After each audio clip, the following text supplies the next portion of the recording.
to rename Linda, sorry.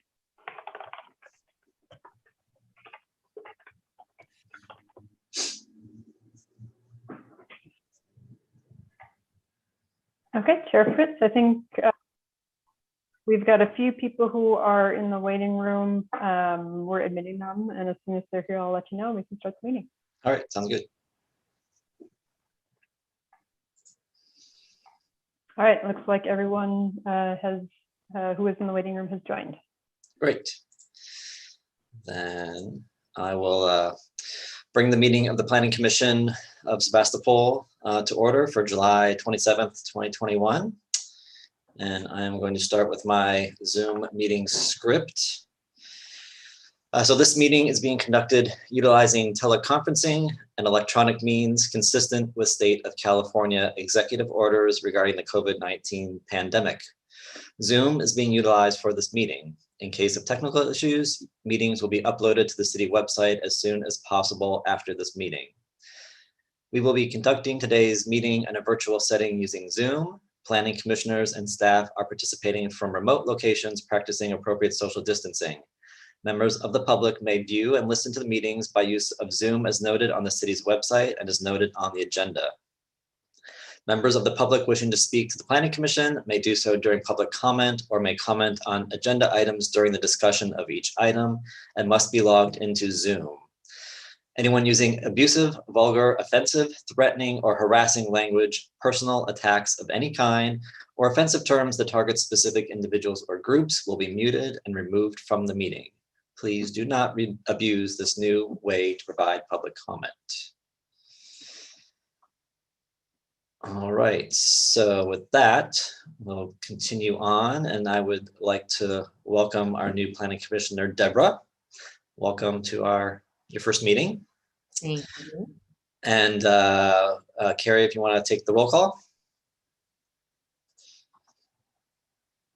Sorry, you'd think I'd know where the mute button is by now. I will start off with Chair Fritz. Here. And Vice Chair Ottinger. Here. Commissioner Lindenbush. Here. Commissioner Fernandez. Here. Commissioner Dauch. You're muted, Zach. Yeah, like you, I can't find the mute button anymore. I'm here. Thank you. Commissioner Burns. And so Debbie, if you can just say aye or here. Thank you. And Commissioner Kelly. Here. All right, we have all commissioners here this evening. Great, thank you. Next item, we have no minutes to approve, so we will move on to item 4, which is comments from members of the public on items that are not on tonight's agenda. So if you have an item that you would like to bring to the attention of the Planning Commission that is not later in the agenda, now is your chance to do so. So please raise your actual or virtual hand, and Planning Director will call on you to make your statement.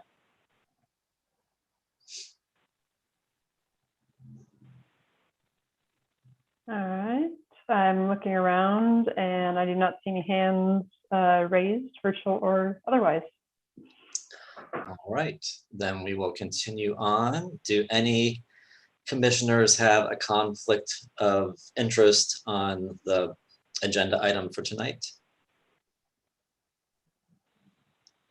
Seeing none, we will move on to that agenda item, which is item 6A, a public hearing for a use permit, temporary use permit for the Sebastopol Community Church to allow the operation of 2 temporary shelters located at 1000 Gravenstein Highway North.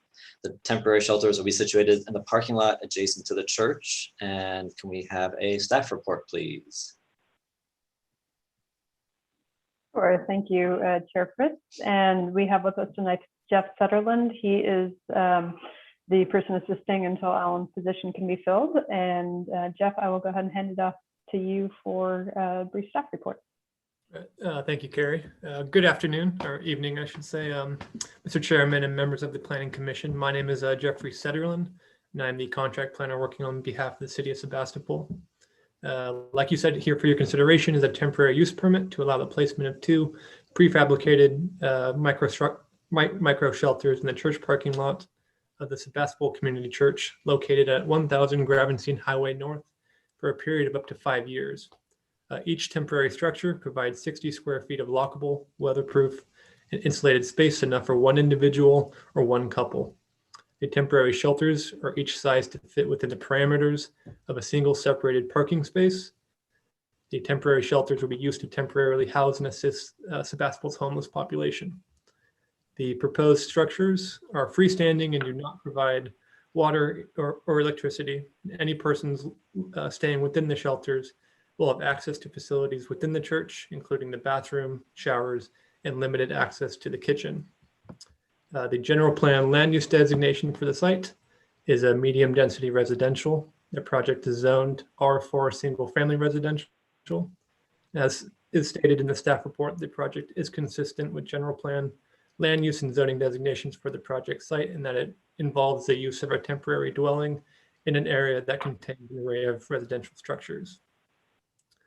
Section 17430 of the zoning ordinance allows for a temporary use permit for an accessory non-permanent use with the approval of the planning director for 6 months or less, and approval by the planning commission for uses longer than 6 months.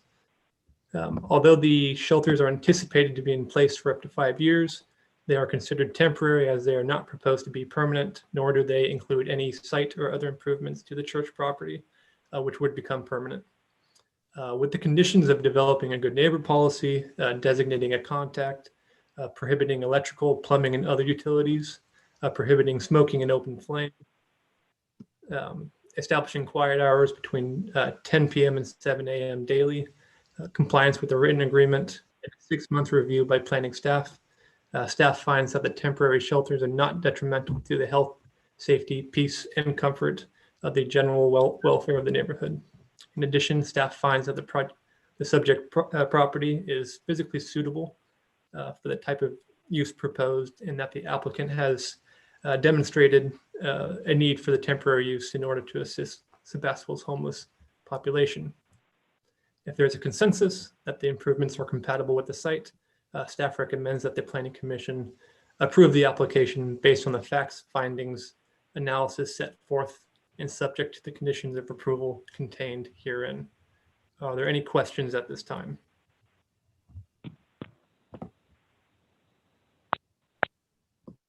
And just one note, this is an opportunity for any questions by the planning commissioners. I do also want to note we did receive 4 public comments on this item, and those have been forwarded to the commission. The one that was received yesterday has been posted online, and we'll go ahead and post the other 3 when we get a chance. They came towards the end of the day today, so we haven't had an opportunity, but we did get those to the commissioners. And I'll just list the names of them since they're not available at the back of the room if we were meeting in person. Kate Haug, Ed Thompson Jr., Hattie Brown, and Mark Palachek also all submitted comments for you. And Great. Does anyone have any questions of staff? I see Vice Chair Ottinger has her hand raised. Yes, actually, it's a question for the applicant. Would that be appropriate now? They have been asked to make a brief presentation, so if you wanted to hold your question for them, that's fine. Sure, that's fine. And Commissioner Fernandez. Thank you. And welcome, Deborah, to the commission as well. So how would this be different than, say, if they just wanted to park like a motorhome there? How are those permits different from that? So that would be, that would actually potentially require a use permit as well. This is actually the units, the micro shelters won't be moving. They'll be there, 24 hours a day. And so that's where it crosses the line, I should say, from a vehicle code kind of just parking issue, say, the safe parking program, which I misspoke, does not require a use permit, but we certainly work, and our police chief has worked, our former police chief has worked very closely with the city manager and the church regarding that. Those would not require use permit, but because these structures are affixed, and we do want to make sure there is an opportunity to have conditions. Particularly, our fire chief had some concerns regarding, it looks like there are people who have used these shelters in other communities, I think in Oregon, where they have had propane campfires and things like that. We wanted to make sure, given proximity and just our own safety measures, that we had appropriate conditions to make sure that there was coordination with the church. And the applicant, Peggy Porter, I'm sure can speak further to that, but with the church having facilities available and a good neighbor policy, that's part of the temporary use review that you're seeing tonight. Okay. And this would also apply, say, if it was a tiny home. I mean, essentially it falls in the same category. Is that right? Yeah, correct. I think, tiny homes are a little bit more difficult. This is actually not subject to building permit review because there are no utilities, and that was, and I think actually Chair Fritz had emailed us about a question on page 1 where the middle paragraph where it says does not provide water, electricity, or, and that should say cooking facilities for any person staying within the temporary shelters. And so that's where it's a little different from a tiny home where you actually do have, once you have electrical or any sort of plumbing, then you do need to meet building codes, and that's a very different process. Okay. All right. Thank you. Any other? Oh, go ahead, Go ahead, Deborah. I have a question, but I don't know how to virtually raise my hand. So Okay, that's fine. You can just do that as well. yeah. So since they'll be using the restroom and the showers and potential some kitchen facility in the church, how will their access be 24/7? How will that be provided for specifically the restroom if they need to use it in the hours where the church is not open, and what type of supervision will there be? Sure, and actually I'm going to have, I see Peggy, our applicant, raising her hand, so I'm going to let her describe that and answer that question when she makes her presentation next. Okay.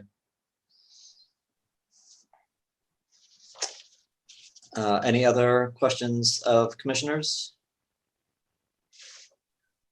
I just have a question about the time. So this use permit contemplates up to 5 years.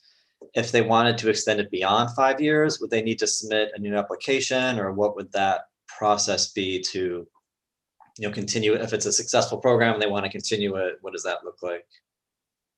Sure. So we would, because we certainly want to provide notification to the community, we would schedule that as an amendment to the use permit. Okay. Just to extend the time. It's obviously would be pretty simple. It's a little bit like the Head West Marketplace, which has a temporary use permit, which is more than 6 months, even though it's once a month. But they came because they were originally more than 6 months, and then they wanted to add on a year or two, and so we just scheduled that back with the commission. Got it. So it would come back to the commission as an amendment in 5 years to extend it if they want to do that. Correct. Yeah. Okay. And I see Commissioner Dauch has a. Okay. I didn't see any comments from the building department. Have they reviewed this yet? I'm sorry, I didn't quite understand the words, the sound. Yeah, words are difficult. It's been a long day, sorry. No. I couldn't hear you well. Could you repeat that? My question was, has the building department made any comments on these structures yet?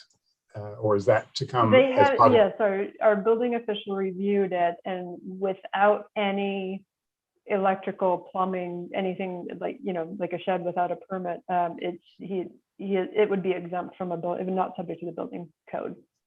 Understood. Thank you. And that's part of the reason why we go into a lot of detail and even though the applicant has proposed them not having electrical and or water, we've gone into detail to make sure that everyone understands that includes candles, camp stoves, smoking, anything like that, because we do want to make sure that they're not doing something that would be an issue for either building or fire. Right, because if what was occurring to me is that the electricity option could be, in fact, I mean, obviously there will need to be some prohibition about open flames for safety reasons, and electricity could speak to that to some extent. Right. Okay, and I see Luke, you also want to have a question? Thank you. And thank you, Carrie and Jeff, for the report, and welcome to Commissioner Burns. I was wondering about the 5-foot setback and how that number was determined. I believe that is, and actually, Jeff, I think you did you come up with that from our, when we use allow a temporary care unit in a residential neighborhood, it's a 5-foot setback. Correct. And thank you, Jeff. Yep. Okay, thank you. That's all. Yep.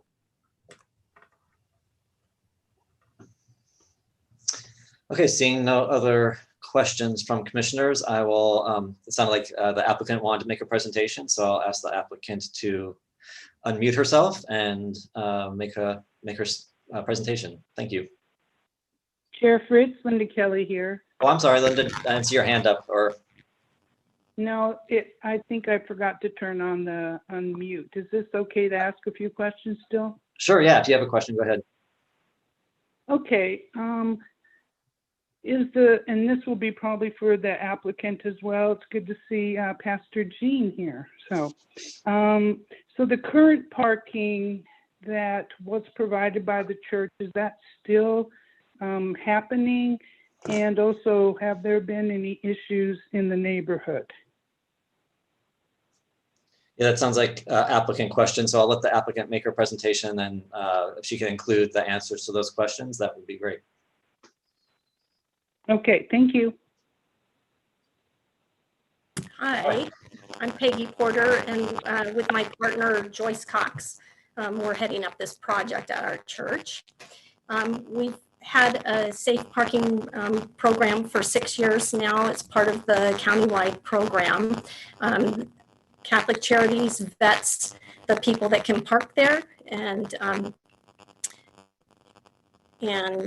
they are allowed to park there up to a year, although COVID has changed that a little bit, and some have stayed longer because of the difficulties with the pandemic. Our Conestoga Hut proposal is going to be part of the safe parking project. We have currently 5, or well, I should say our limit is 5 vehicles parked there, and they're there during the night only. They are subject to a list of rules, including, no firearms, no drugs, alcohol, smoking, and as you see, all the fire regulations. And the Conestoga Hut parkers will be subject to the same rules as our safe parkers. The Conestoga huts are just very simple, hard-sided, well-insulated huts that include a window, a locking door. They will have a smoke alarm and CO2 alarm, and per the fire chief, also a fire extinguisher. Our hope with the huts is that they give people a little bit more stabilization with a place to store their belongings, and that this seems to be an important and proven step up towards more stabilization. Joyce is showing a couple little pictures of the hut. There's the inside of the hut. There's room for a bed in them and a chair and storage, but as our permit says, there's no water or electricity, and no gas heaters will be allowed. None of that is allowed. We're hoping, I already said that, the Conestoga huts, the occupants of the Conestoga huts will be required to be actively searching for housing and working with social worker.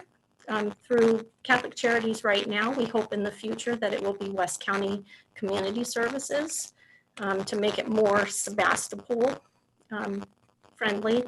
They have, right now, the parkers, the doors to the bathrooms are locked with a keypad, and they have the code, which changes monthly. and they're given that. The showers are actually, 2 of the Safe Parkers run the shower program right now with assistance from a couple members and volunteers from the community church. And I don't know exactly what their hours are, but the showers are available to all the Safe Parkers.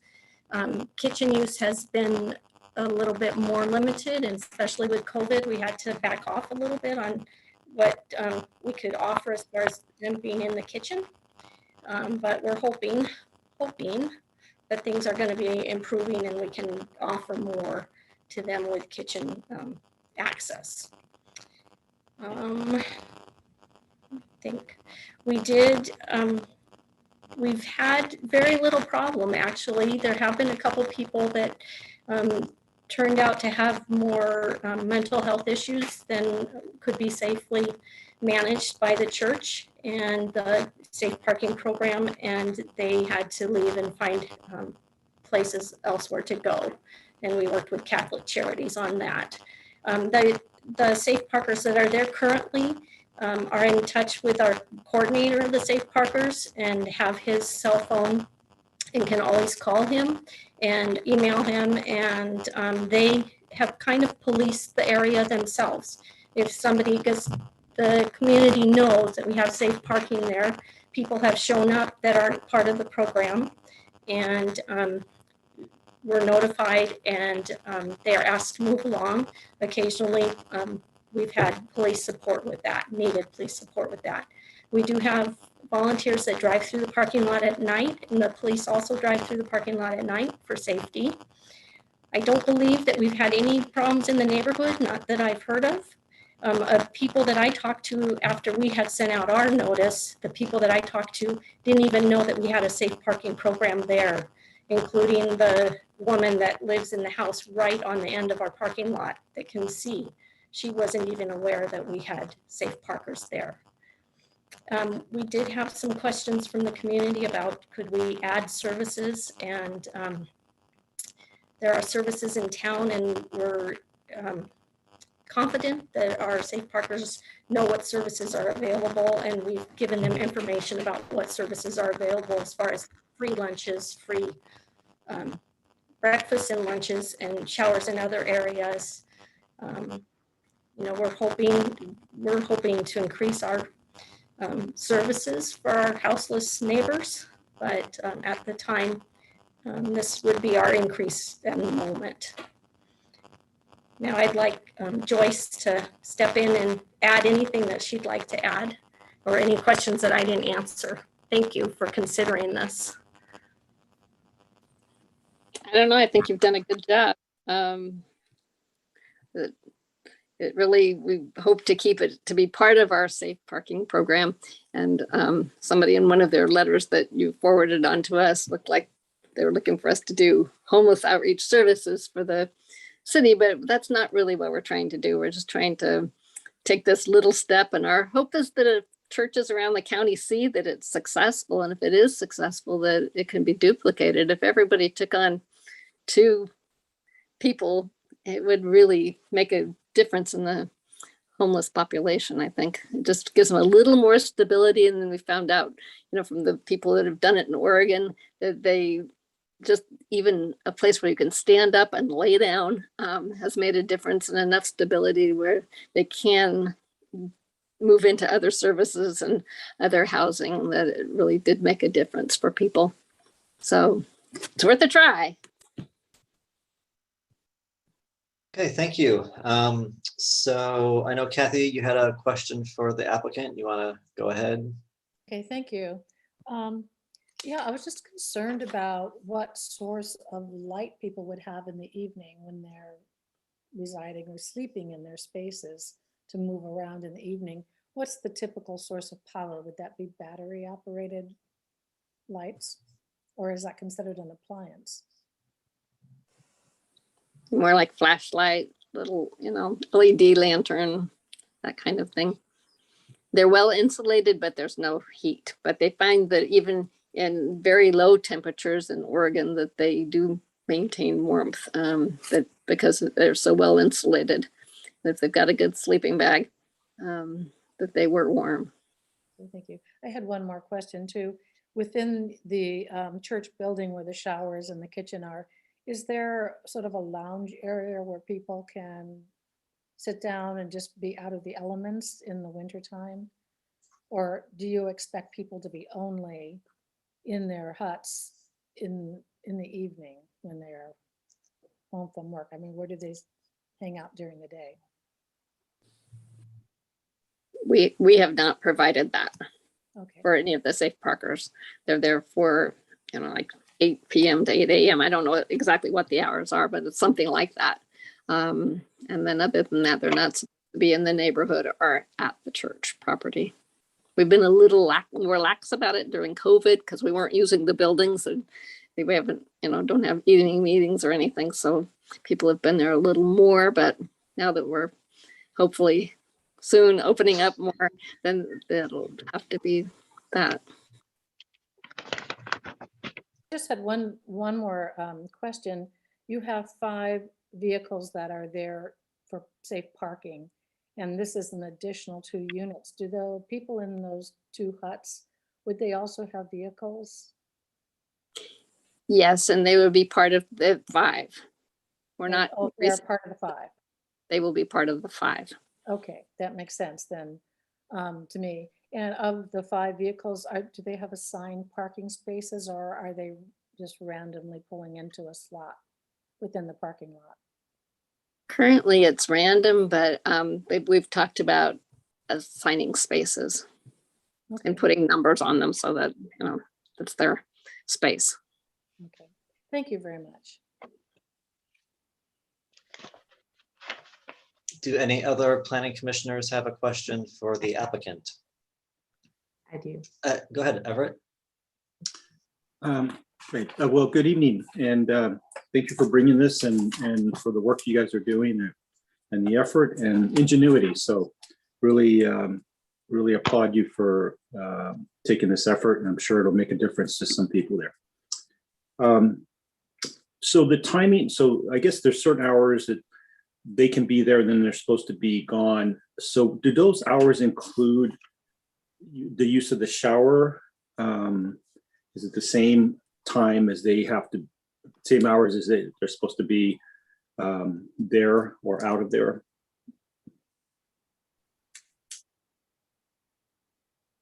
Do you know, Peggy? Yeah. Currently, they are, I believe the shower hours are in the morning. Hopefully, when we open, when we can open more, we had more shower hours that were during the day actually for other homeless people to come and use our showers, and had a little bit more contact with homeless people, and that we had snack packs to give people, bus passes to give people, but we haven't been as much in our church building. And I don't know, with this new Delta variant, it's very discouraging because we're hoping to open up more of that again for them. But currently the showers are being held within that 8 to 8 hours. And could you go over again how the occupants are selected, or who's going to, how they can be determined who's there? That process is all done by Catholic Charities, and I don't know the process exactly, Okay. but it's done for the county-wide program. Okay. Yeah. Got it. Okay. And I think that's all I have for now. Thank you. Thank you. Okay, Luke, you want to go ahead? Sure, thank you. I was wondering, or I just want to say first off, thank you for bringing the application forward and for all of the work that you're doing. It's really appreciated what you're doing in our community. I had a question about the storage container that's situated next to one of the huts, and just wondering what that's used for. And I guess just to follow up as well on Commissioner or Vice Chair Ottinger's question about assigned parking, if the parking spaces adjacent to the huts would be first come for people who live in the huts, or if those would be occupied by safe parkers as well. The huts, the way we have set it up is that the hut is in one parking space, and then the parker for that hut would be in the next space. And actually, this was something that the police commissioner asked us to do so that they didn't have people coming in and out next to the huts. So it would be their own spot next to. And so we set it up so it's a shipping container, it's a metal shipping container, and then a hut, and then that hut's parking space, then the next hut, and the next hut's parking space is how we have it set up, at least in our application process, and that's what we're planning on. I don't know if, Joyce, do you know what's in the shipping container, or Ben? I don't know. It's mostly the things that we use for our apple pie sale at the Apple Fair. Okay. It's all the apple pie supplies. Ben, Excellent. anything else? No, that'll do it. Thank you so much once again. Thank you. I have a question. If that, Yeah, go ahead, Deborah. I would like to say thank you so much as well. The homeless population in Sebastopol has been near and dear to my heart. I have a business on Morris Street and have been very involved. So I do appreciate all of your effort. And I agree, if everybody took on to and so on, we could make a big difference. But one of the things I heard you talk about a couple of times was that in your research or what you've seen, if you give someone a stable place to live and especially to have some of the belongings, that it encourages them and enables them to get into some more stable, it's like an interim to stable housing. So I'm wondering a little bit more about that. Is this housing that is public housing that they'll also be getting for free? Is it something where they are, are they working and able to, support themselves? How do you see this as a stepping stone in the community and how it enables people to be able to be, I guess, more independent? We're hoping. Oh, go ahead. Go ahead, Joyce. We're hoping that, and we haven't talked extensively to Catholic Charities about this, so we're waiting to see that if this is even possible. But now it's looking more possible. We'll have deeper discussions with them. But we're hoping that they will choose people to go into the huts that have the likelihood to move on, and that it's through their host program that they will help them to do that. And that's something that we expect either of them or of West County Community Services to help provide. But there'll be people that have some probably income coming in. We've had 2 people in our parking lot that are in one car that are both employed. So somebody like that would be fabulous. But we hope to choose, people to go into the huts that have the potential of actually moving on. But we'll know more. Thank you. I'll add to that a little bit. We have had some success with even our safe parkers. A lot of our safe parkers are actually working folk, and just having a safe place to be at night, a place that they know they're going to, and not having to juggle and move around town has made things more stable for them, and they've managed to get into housing. So and we're hoping that oh, sorry. Pardon me? Oh, I had one more question. I think you addressed this here, but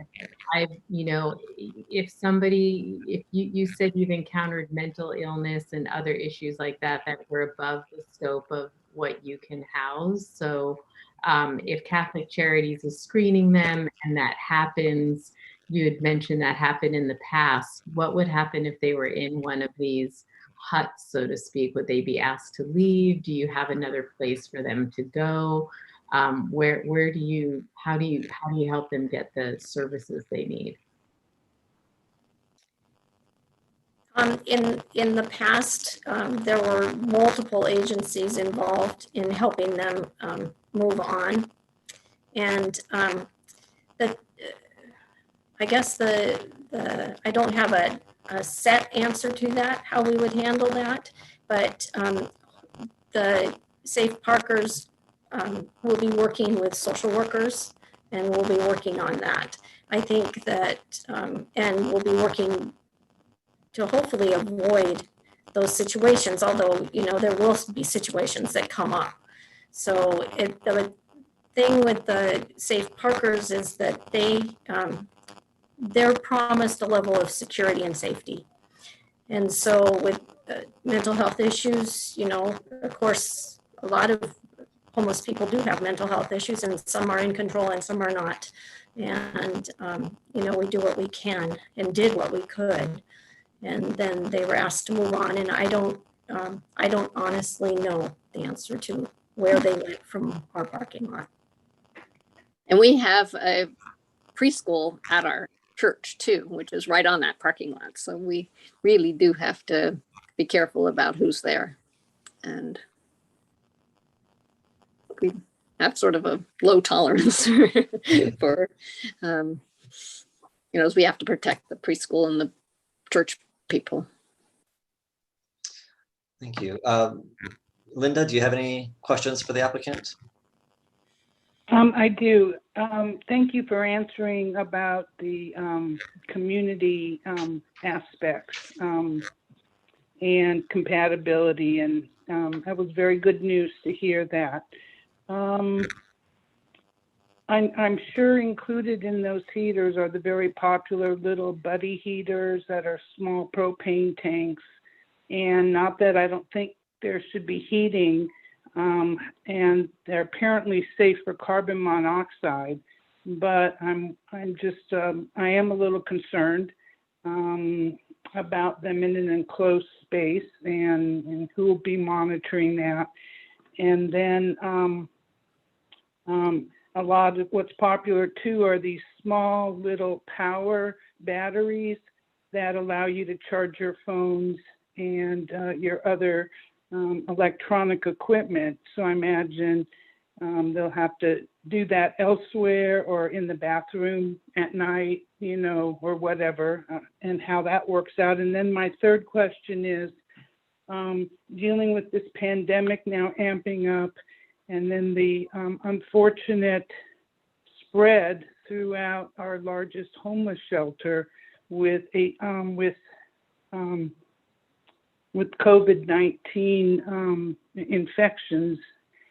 And of course, you mentioned your children there at the daycare, and wondering who's going to be monitoring, and is public health for the county going to be coming in and doing some outreach and a lot of education, and just to make sure that everyone's setting a good example. So I hope that wasn't too many questions, and I just so appreciate you being willing to do this, and I'm glad that the parking is still available. For electric outlets, there are outdoor outlets at the church. We currently have somebody who has an electric wheelchair, and he recharges it up every night at the outdoor outlet. And in the, they have access to that. The pandemic, you know, we have very little contact with these people because they're not there during the day. You know, we're going to have to, the host program sent somebody over to look at their safe parkers, and there were none of them there. They're going to have to do it by arrangement. Either the safe parkers will have to go to someplace to meet them, or they'll have to set up a meeting to meet at the church. But you know, during the day, they're out at the homeless service center, or at the living room, or at work, or you know, we are not providing social programs ourselves, but part of their agreement is it's an agreement with the church and with Catholic Charities or West County Community Services. They have to agree to work with them, and they are the primary caregivers. We're just supplying the housing. It's not even housing. Okay. Can I add on to that? That at the beginning of COVID, they were given supplies and gone through cleaning procedures for cleaning the bathroom after use. And the two women that are running the shower program, primarily with backup help from our church members, are doing the cleaning between showers.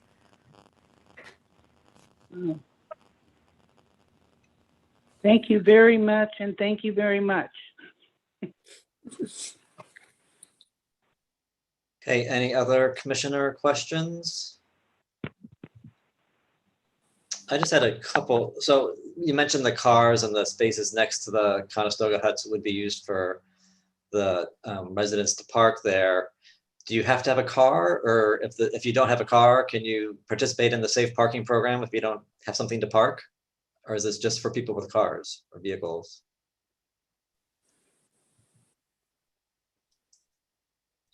I don't, oh, go ahead. As I say, I think that they need to have a car because they need to be gone during the day. But it is a safe parking program. Yeah, that's fine. I'm just a question. I don't know if there was a policy about that, or everyone, that comes does have a car, or yeah, if it's for people without cars or not. I know the other, and there are the other. So the other safe parking, is that across the parking lot across the street, across Danmar, or is that in the same lot? Same lot. Same lot, okay. I don't think I had any other questions. So if no other commissioners have questions, I will open this up for public comment. If you're a member of the public and you'd like to make some comments on this item, please, again, raise your virtual hand or your actual hand, and our planning director will call on you, and you will have 3 minutes to make your comments or questions. And just to let you know, this is not like a back and forth dialogue. You can answer your ask your questions. We'll kind of keep a list of running questions, and then once all public comment is made, we will do our best to get to everyone's response to everyone's questions, either from the applicant or from staff. So please let us know if you have a question or comment to make. Thank you, Chair Fritz. And I believe this is actually technically a public hearing. So now that we've opened the public hearing, I do see one hand raised. Arthur George, can you see the 3-minute timer? Yes. All right, please go ahead. Okay, thank you. Good evening. I'm here to speak in favor of this proposal with the suggestion to add sanitary protections in the form of a portable toilet and hand washing stations. I also want to thank Community Church for what it has done historically for safe parking for several years now, and with its monthly Saturday table lunch for the unhoused. My name is Arthur George. I'm chair of an ad hoc volunteer group called West County Homeless Advocates that includes representation from Community Church, other Sebastopol churches, the library, and concerned citizens and activists. Our group has addressed the City Council several times in support of safe parking, sanitation, meaning portable toilets and hand washing, and housing, as here, in a style that is akin to tiny homes. And I think this is a very adventurous and experimental program that community is seeking that may provide a model to be implemented elsewhere. Most recently, we've worked with the city manager, the police chief, public works, to provide these services on Morris Street, east of the Barlow. The city has provided portable toilets, garbage cans, and most recently, monitoring of vehicle camping in a debris box to mitigate blight on Morris. These proposed Conestoga units are exactly in line with what we have proposed more generally to the city. These supervised units will provide necessary, supervised, low-cost, low-impact, small, tiny housing for persons who are presently unhoused. This reduces the number of homeless and gives them at least a place to rest each night, get their thoughts together, and plan hopefully constructive activities for the next day. This also reduces the population load elsewhere and deters expansion of settlements randomly into neighborhoods. With our emphasis on sanitation, I would suggest that the proposed use here be accompanied with placement of a portable toilet and hand washing station on site. Even though access to bathrooms at Community Church is proposed, those are across the street and across the church courtyard from the site. At the risk of being inelegant, the experience on Morris Street and elsewhere is that people in the middle of the night or at other times may not choose or be able to walk that distance in timely manner when nature calls. The result is human waste that finds its way elsewhere. Even if not the case with the present safe parking population at Community, the Conestoga wagon units that are proposed may increase an increase in the number of people on site. Even as we support this proposal, our experience is reality-based. Thus, we have consistently urged the city to provide toileting and garbage cans to address these human realities, which the city did very responsibly at the early start of COVID. Similarly here, while supporting this proposal, we suggest that a toilet and hand washing station be added, even if need be at the expense of the applicant in the face of city budget constraints and expenditures elsewhere, sharing the work between a public entity and private for health, cleanliness, and quality of life for all residents on site and in the neighborhood. Thank you very much. Thank you. And I see Benjamin Broadbent. Can you see the 3-minute timer? Yes, I can. All right, so please go ahead. Yeah, thank you. My name's Reverend Benjamin Broadbent. I'm the current lead minister at the Community Church of Sebastopol.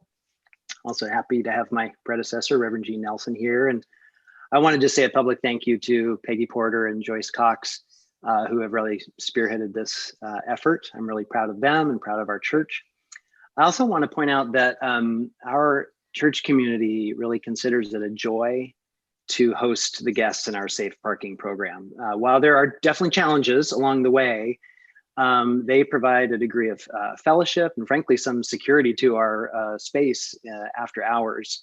And we have just received a lot from them in terms of learning about their journey and seeing their resilience and being a part of them, doing what they need to do to stabilize their lives and seek some better conditions for themselves. So this isn't just hard work. There's actually a feedback loop of joy here that we've been a part of. Also, I'll just Joyce or Peggy could respond to this, but I'll just initially respond to Mr. George, who just shared. Thank you so much, Arthur, for your support. I'll just speak to the bathrooms.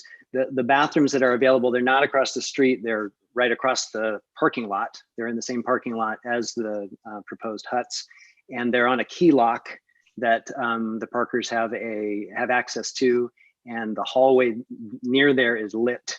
There's also an outdoor trash can right there, and the trash can and the bathrooms are regularly maintained by our custodian. So certainly entertain the thought of a portable bathroom unit, but my opinion would be that that is not necessary. Thank you. Thank you, Benjamin.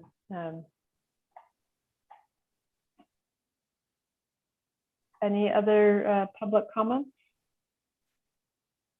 If so, you can raise your hand regularly if you have a video, or there's a button at the bottom of your screen that says raise hand. Okay, Chair Fritz, it looks like that is it for public testimony. All right, thank you. Then I will close public comment and bring this back to the commission for any further discussion or comments or anything. Anyone have anything they'd like to? I would just jump in with a general comment. First, I would like to join the commissioners and other folks in thanking the church for this work. It is so important, and the innovative thinking as well. And Benjamin, the feedback loop is a great element to this that I don't think we will always imagine is the case. So thank you for that. I am in support of the project. I think the conditions are appropriate, particularly the good neighbor policy, which I think will go away to some ways to concerning some of the comments that we have received, and a review after 6 months, which I think should include some analysis of whether the toilet facilities access is adequate. But with that said, I support the project. Kathy, you had something you'd like to say? Yes, I would reiterate what Zach has just said by thanking you. I think this safe parking solution is a good solution for many, many people who are less vulnerable and cared for when they're in your parking lot versus on a city side street. I think the success of your safe parking program could be replicated other places in Sebastopol and around the county too. And so I appreciate that you're working on this and can help other people start programs of a similar nature. You should really be commended for your efforts and for the many hours of that your volunteers spend helping other people. I really think it's a good community solution. So thank you very much. Thanks. Everett, you have something? Yeah, I want to ask Carrie, would it be possible to maybe, so one of the conditions that after a year that we could hear kind of an update on it, doesn't necessarily have to be the applicant, could be yourself, just to kind of see how things are going, and you know, I'd be curious to see how the success of it is. Would that be possible to add that on there? Absolutely, Commissioner Fernandez, although I would certainly, because I'm not involved on a day-to-day basis, I would certainly ask the community church if they're willing to come back and discuss with the commission. I think that's an excellent idea. It'd just be more of a report, not necessarily, you know, anything for continuance, but just to see how things are going, and maybe there's something we can do to help. Yeah, and I too support the project. I think it's innovative and kind of the type of thing we need to do. Great creativity. I would encourage the applicant to maybe keep documentation on the process that you're going through, so that if other organizations might want to do something similar, they can kind of see what that process you went through, make it easier for them. I know that each municipality is a little different, but even within Sebastopol, it would be good to be able to offer that. And so other organizations, you know, if they're encouraged and it could be already kind of set up, I think it might be a way to incentivize others. So I just wanted to kind of throw that out there. Yeah, thank you again, and wholeheartedly support the project. All right, any other commissioners like to say anything or any other questions? Luke? Yeah, thank you. I would just like to echo my fellow commissioners in strong support for this project, and really appreciative of the community church for thinking about how to provide a service that really isn't being provided elsewhere in the city. I hear members of the public and their interest in programs that have wraparound services for people experiencing homelessness. And I think it's important to acknowledge that we need that, and that we also need solutions that are a little bit less of an intensive intervention. And there are people in the community who are experiencing homelessness, who are responsible members of our community, who this is exactly the support that they need. So just really appreciative of the applicant for bringing this forward, and staff bringing forward a really comprehensive report as well. So with that, I would just move to approve the staff recommendation as submitted. Great, thank you. Oh, good. I'll second that. I'll let Carrie decide if that was Everett or Linda. I think I heard Linda. Sorry, Okay. sorry, Everett. No, that's fine. Any other comments, final comments, Deborah or Linda or anyone else? I will jump in for just again thanking the community church. I'm so honored to have you all still doing your social justice outreach. My experience with your church was around senior housing and how we could provide that. And now it seems like the largest, fastest growing group of homeless or shelterless people are the elderly. And it breaks my heart. I grew up in Los Angeles and spent a lot of time there with my family in the last 30 years, and watching how many gentrifying neighborhoods are pushing out seniors, and they have nowhere to go. So I'll just put that in as another plug, and I'm so happy to be able to vote on this project and having 2 more members of that wonderful community. Thank you very much. Thanks, and I'll just also say that I'm very appreciative of what the community church is doing for the unhoused people in our community, and I agree. I hope other organizations in Sebastopol and beyond kind of take this example, and we can try to house more people that just need that, you know, a little bit more stability to get a leg up and move on to something a little bit more permanent. But I think this is a really interesting idea, and I, you know, appreciate the fact that you're not trying to pack, you know, 20 or 30 of these in, you know, just keeping it slow and kind of doing what you guys can manage and hoping, again, other people can pick that up. I think that's it's great. Every little bit helps, and hopefully we can get more people to join you in this. So if no one has any other questions or comments, I will ask. I would like to say go ahead. also, I really appreciate what you're doing for the community, and you know, I think leading by example is such an amazing opportunity for us to be able to help you pilot this and see the success, and hopefully that will parlay off into other churches and whatnot, helping. It's been a struggle here in Sebastopol, and I think one of the other issues are how it affects the community at large. So it is true, you know, we do see with our homeless population on Morris Street that there is, you know, feces and trash and all kinds of things that are also detrimental. They're putting things in the sewer to the community. So by giving them a safe space that they can live, you know, healthy and with dignity, and you know, and giving someone a leg up, I just feel like this is such a great opportunity for us as a community to embrace. Yes, thanks. I also wanted to address, just sort of speak to Mr. George's comment about the porta potties, and I appreciate that, because I do think that can become an issue. And you know, as noted in the conditions, you know, there will be a review, you know, within 6 months by the planning director to make sure that things are going well. And I'm sure, you know, the church will be on top of that as well. If they see, you know, issues with people not making it to the restrooms on their property, you know, near the preschool, I'm sure they will, you know, try to rectify that situation as soon as possible. So, you know, I think just the amount of oversight and participation by the church community will keep that in check. So, but, you know, definitely something to keep in mind.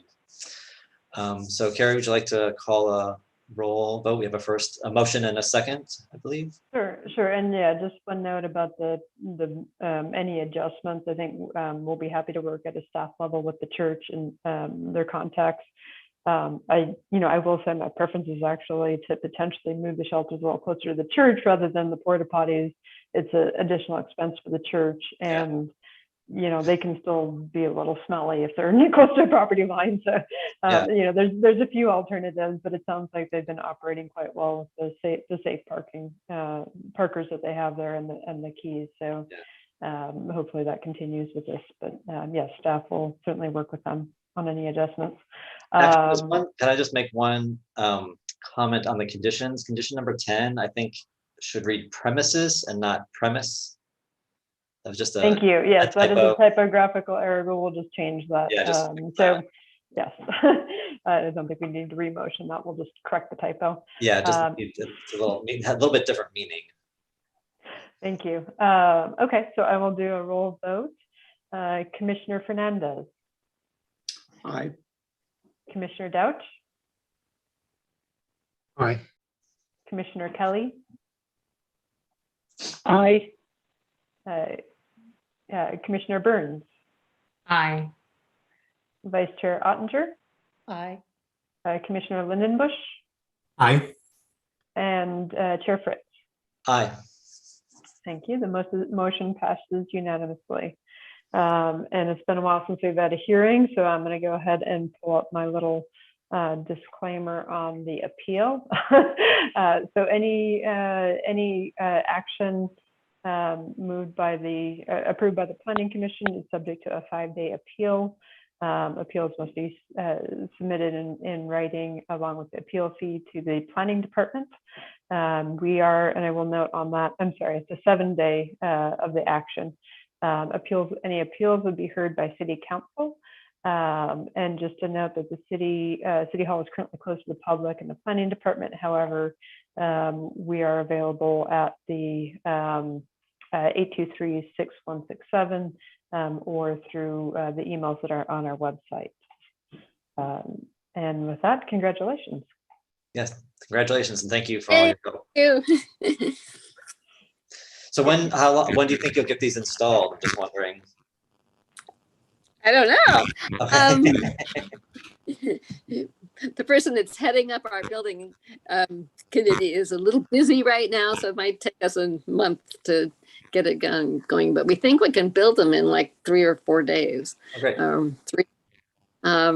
With a big build. So hopefully sometime August, September. Great. Thank you very much. And Joyce and Peggy, if you let the planning department know, we will certainly let the commissioners know should they want to go take a look. If you know when you're going to be fabricating them. Yeah. Right. Thank you. Thank you for your questions and your kind words and support. Thank you very much. You're welcome. Thanks. Okay, well, moving on our agenda. Next item we have are subcommittee updates. Does anyone have anything to report from a subcommittee? Luke, I see your hand. Certainly, thank you, Chair Fritz. So in regard to the Climate Action Committee, at the last meeting, the Climate Action Committee heard the first session discussing the potential ban on new gas station hookups citywide. So that will be discussed by the City Council over the coming months, and potential for action to be taken on that later in the year. So that was informational for this first time around, but that will be coming back and likely will be coming to the Planning Commission as well. And coming up on the next agenda, there will be an update on the upcycled art project that is underway from a handful of members of that committee. There will be I want to update as well that we have had some applications for various seats on the committee, including from youth and business slots, and there still is an opening for an environmental justice and equity seat on the Climate Action Committee. And I believe Carrie updated on this last time around, but the city has been accepted for a Civic Spark Fellow, and Carrie can update more on that if there's anything else to add, but that's it. Thank you. Anyone else? Park subcommittee, is there anything else need to report on that? No, we don't have a report, but I did want to follow up and ask Carrie if she had a chance to contact one of the designers regarding the asphalt and the curb, or just to remind you that we're curious about that. I did, and actually it's been a busy week, a couple weeks, but let me just see.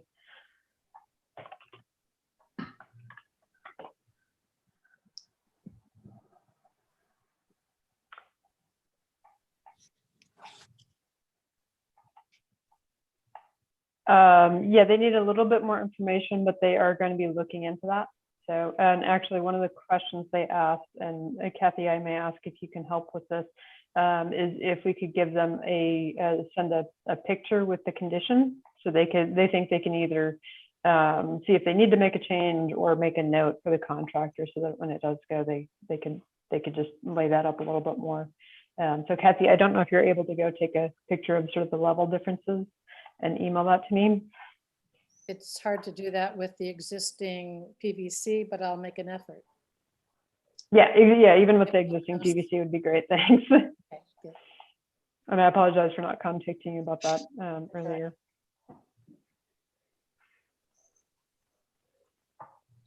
Any other subcommittee updates? Hearing none, let's we can move on to the planning director's report.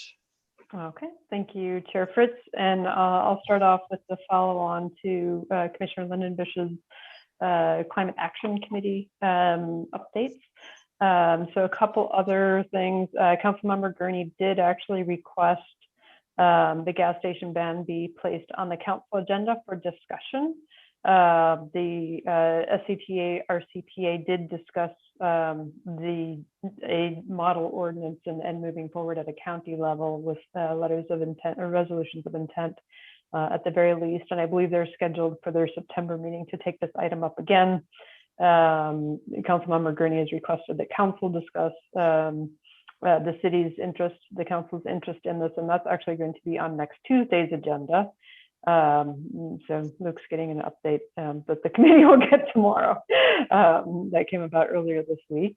The other items on next Tuesday's, the Climate Action Committee, the other update is, yes, the Civic Spark Council approved the final budget for fiscal year 21-22 at their last meeting on Tuesday. That's most of what they got through, but part of that included the item for the Civic Spark funding and approval of the service agreements with the Civic Spark AmeriCorps people for that.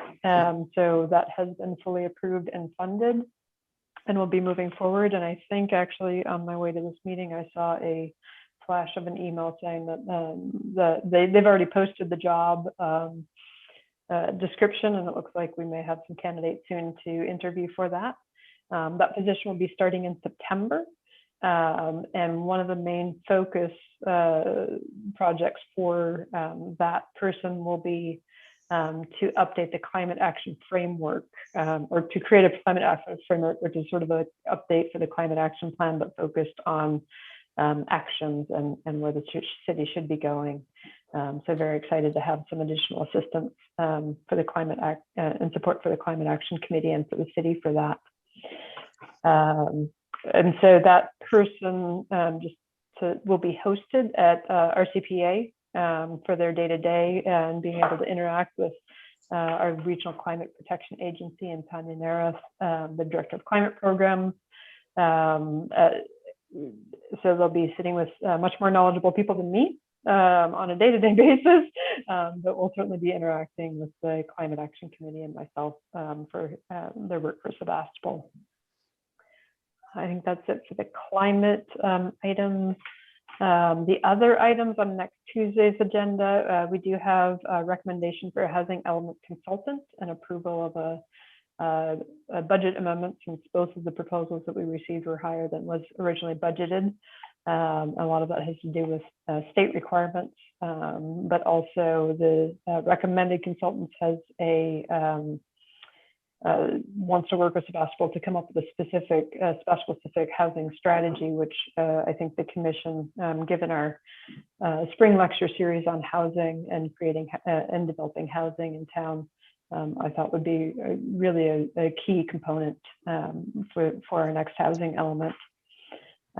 Especially as we've discussed a number of times, the smaller size of lots and how do you get people interested in, if it's not a big, big apartment building kind of style development. The other items on next Tuesday's agenda, the Planning Commission geography for the out of town resident will be on the agenda. There will also be a report to have council discuss and approve the Urban Waterways Institute to help the city with the Calder Creek naturalization project. And so they would be, Kathy and Everett, I believe, had come forth with that connection to me. And they would be working with GHD, who would be doing the hydrology and sort of the hard work and further developing the design, but they'll help with the community visioning and some of the initial options for creek naturalization for those banks. They'll also be working with, looking at the whole creek as a system, even though the focus will be on Ives Park. Another item on next Tuesday's agenda is an update on the SB 35 process in a little bit more detail. And as you know, there is an application at 7716 and 7760 Bodega called the Woodmark. That's the 100% affordable 84 units development that has applied to or submitted a letter of intent to go through that process. And so council wanted an update. There will be a small update on Woodmark, but the project itself won't be discussed.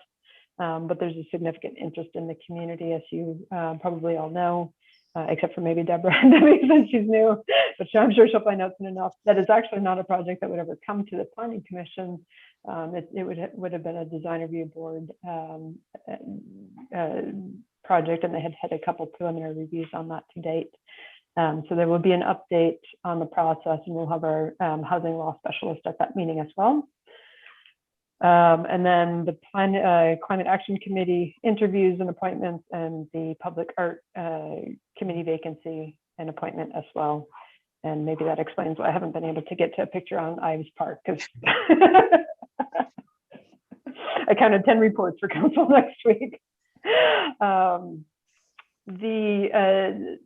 update for future planning commission meetings: if the Color Creek restoration folks are approved by council, we're looking at scheduling that kickoff meeting and discussion presentation of what Color Creek and Ives Park could look like for the August 24th Planning Commission agenda.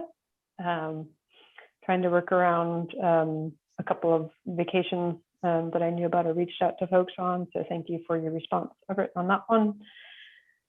And then there is a special city council meeting tomorrow morning at 8. There are probably not a lot of items of interest to this group, but there is a request from the police chief, a recommendation to modify Palm Avenue, where the section that's between Sebastopol Avenue, Main Street and Petaluma Avenue, to be one way. And that's for safety reasons. And I've reviewed that and discussed that with them, and so that will be on tomorrow's agenda. And then lastly, council recently approved a 20% water reduction, mandatory water reduction. So there is information on our website regarding that, but some of the key components are that people cannot fill or refill a pool or a spa in town. Obviously, that's a huge sink of water. For irrigation, even with drip irrigation, is supposed to be no more than 2 times a week for other than for vegetables, understanding that vegetables are food and sort of a different category than aesthetic plants, and no car washing at home. And there's more information on that and some of those requirements on the city's website. And then for the associate planner recruitment that did just close, and we got a number of candidates. We have interviews for that scheduled next Monday, and then also next Wednesday as a follow-up. I'm trying to get that, hopefully find a good candidate and get them on board soon. Great, thank you. See, Zach, you have a question? I don't have a question. I just wanted to add something when the time is right. Go ahead, add it now.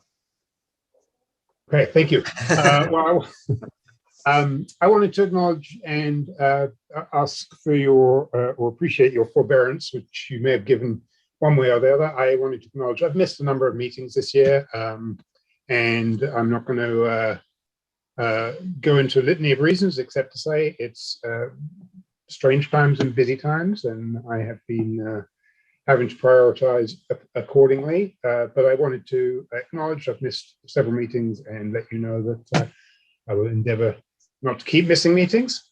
But in exactly the same breath, I also want you all to know I will be in the Lost Coast next Tuesday. That's 2 weeks from now, right? Yeah. So I will not be at that meeting. But I did want to just acknowledge that. So thank you all, and keep up the good work. Great. Thanks, Zach. And Commissioner Dash, I believe the next meeting will actually, the August 10th meeting will actually be canceled since we don't have any items for that. All right, then you're not going to miss it. Good. Kathy, do you have a question or comment? Yeah, I just had to ask again about the hotel. Are we still on track? I think it was for fall, you said, or have you heard anything else? I had a meeting scheduled with them that ended up getting canceled, but I do need to loop back around with them. Their current entitlement is valid until October. And so, yes, they are definitely, I don't think I'm breaking any confidences by saying obviously COVID hit hospitality very, very hard. However, they last time I spoke with them, actually things were picking up and actually doing quite well, and they were very hopeful. They do need to go through all of their financing and contract, scheduling and bidding and all that kind of stuff again. But they are looking, they're in the process of working on that. I should have a meeting with them in the next couple of weeks and hopefully be able to report back more next meeting. Thank you. And Everett? Yeah. Just going back to talking about parks and stuff. So with the, let's say we go through and look at what's possible for the Calder Creek Dayline and so forth, that would have an effect on the current state of the park master plan. So is that something that we would revisit because it's going to change, or how do you know how that would be handled? Thank you, Commissioner Fernandez. And actually, when the City Council was going through budget discussions, Commissioner Slater raised that potential as well. And one of the things that I think will actually be helpful with the hydrology study work and the naturalization understanding of what that concept is. And it's a concept in a drawing right now. But the hydrology study is the actual crunching of the numbers and making sure you're not flooding, and the creek channel is designed so that it can handle on the water without flooding either offsite properties or elements like the pool within Ives Park that you certainly wouldn't want to flood. I think the understanding of that to the next level that we're going to be going through now will help understand, does it make sense to adjust some of the items in the Ives Park master plan? Not necessarily a full revisit, but is there a better alignment that would be, that would be just ideal if only you revised the master plan? And I think that's what part of what the study will help us understand more. And so I think there, to some extent, when you sort of get to the proof is in the pudding, if this is the proof of what the hydrology in the creek wants to be or could be, how does that influence any potential updates to the master plan? So yes, to say that yes, it certainly could influence that. Yeah, because it could be like a domino effect, like something that was going to go in that area needs to be moved, so then something else needs, so I think it's worth reviewing it all and how it interacts with that. Yes, thank you. And regarding the Palm Avenue, I think that's a good idea. I go by there all the time. I usually go around the other way. Is that going to include restriping the let's see, where you stop on that corner there in front of the art store to then turn left? You go by to, what I'm talking about, where so if I'm coming out of Litchfield as an example, I'm going to go right, and then I'm going to go, not turn on Palm, but continue on, and then get to the spot that's in front of kind of the art store to then make a left, right, on that one-way street. So right now there's 2 spots for cars to stop there, and it's still set up as if we still had 2 lanes on that road. So it's kind of a little confusing as to which car turns there. So is that part of the project to also maybe update that, or? Oh, you're muted. Sorry, not at this time. I'm going to show just, I'll zoom out a little bit so everyone has a little bit of context. So here's the hospital, here's the art store, and the little shopping center, Southgate, the Solar Dragon that everyone recognizes. So the extent of this project would be to eliminate the ability to come down South Main and go eastbound on Palm Drive. It would retain the ability to go westbound on Palm Drive. And so that would just be done through restriping at this time. Obviously, there's if you're reducing the lane width permanently, there's the potential to add sidewalk or, do some other improvements in there. The city does not have the budget to do that, and it's not necessarily a priority. The police chief is simply trying to make the turning maneuver more straightforward. And so that's what this item will be focused on. But I think, just to confirm what my understanding, are you talking about this? Yes. Right here, the fact that there's 2? Yeah, you see there's 2 turn, but they both would go into one lane because that one doesn't go across anywhere. And so 2 cars can line up next to each other, right? The first set, you see there's 2 spots there, right there, yeah. Yeah. And so sometimes two cars arrive there and you don't know, okay, well, who turns first? Because it's one lane. And when it used to be two lanes, the one on the It right. makes sense because you can Oh, do yeah. both people can turn at the same Yeah, time. yeah. So That's not part of this, and that is Caltrans right of way. okay. So technically, it would be up to them to change that, but I will bring that up to our police chief and city engineer as something to potentially look at. And I frankly, I don't think I've ever seen more than one car in that queuing spot at a time. I mean, I Yeah. agree. When I make It seems that to have- turn, I come down here instead of Palm Avenue, even when I'm going to my eye doctor Mhm. on Palm Drive. And so I will bring that up. It's probably the city engineer and bringing it to Caltrans' attention, but I Yeah, can certainly do because that. there's going to be even more, right? If you can't turn down and go east on Palm Avenue, then there's going to be even more vehicles there. And it does, I can tell it just when you're there and there's another car there, there's a hesitancy and there's kind of confusion and could be a hazard there. So I just wanted to bring that up. Thank you. Luke, question? Yes, thank you. I also had a question about the Palm Avenue one-way. I was looking at the report and I couldn't tell if I think Palm Avenue in that stretch is currently striped a fire lane on both sides. And I was just wondering if converting it to one-way would add any further street parking on Palm Ave. That is a good question. I don't know what I know that our traffic consultant, Steve Weinenberger, has looked at it. I don't know if he has, if that's been determined or not yet, Okay. or whether it would be just a wider one way. Okay, thank you so much. Yeah, and I would just add, I think it would be nice to have some parking on that street, just because, I mean, the Spooner Park is technically a park. Some people don't use it as such. I've had a really lovely picnic there before, and it would be nice to actually be able to access it, because otherwise you kind of have to dart across one side of 116 to get to it. Yeah, that's a good point. And actually, our public art committee has been looking at the site for their next formal call for artists. And the retreat I had with them a couple of years ago to talk about the future of art in the city. They are wanting to focus on gateways into town. And so Spooner Park is sort of the southernmost piece of land that the city owns, even though there's a lot of stuff in it. And, the discussion is sort of, would art fit there or not? But one of the things that came up as well, would people be able to get there to enjoy the art?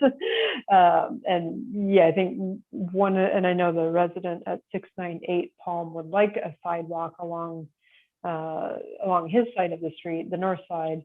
There's currently a big pole and not enough room.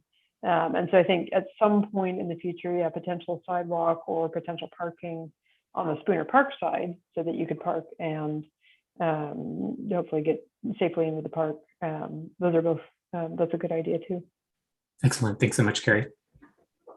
Yeah, and I'd actually also like to throw out in terms of, because I do walk sometimes along that, that's that block, and there is no, you do have to walk in the street because of that pole. And there's, even if it was just, a temporary, a interim solution could be just an asphalt curb, or even, a line of, curb stops or something like that to create, because you're stepping into the street anyway, if you're on that side, you're walking in the street. So just to make it a little bit safer, or even those plastic bollards or something, just to kind of make you mean feel, along here or on the north, like I said, on the north side, because there is a sidewalk, but it runs into a pole and a tree, and so you have to step into the pole street. right here that just And so you're walking in the street anyway, so just something to make it a little bit safer when you're walking in the street, even if it's, like I said, a kind of lower cost interim solution would be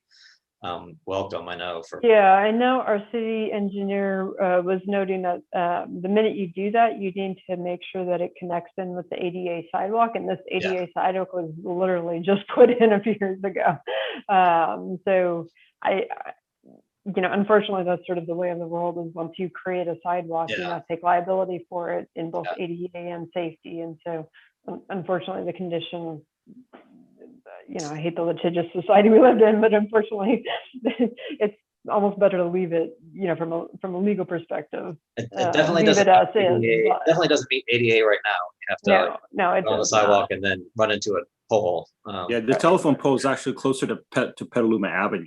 It's almost when you get to, Oh, right that there, one? right in Yeah, the middle, okay. in the sidewalk, actually, yeah.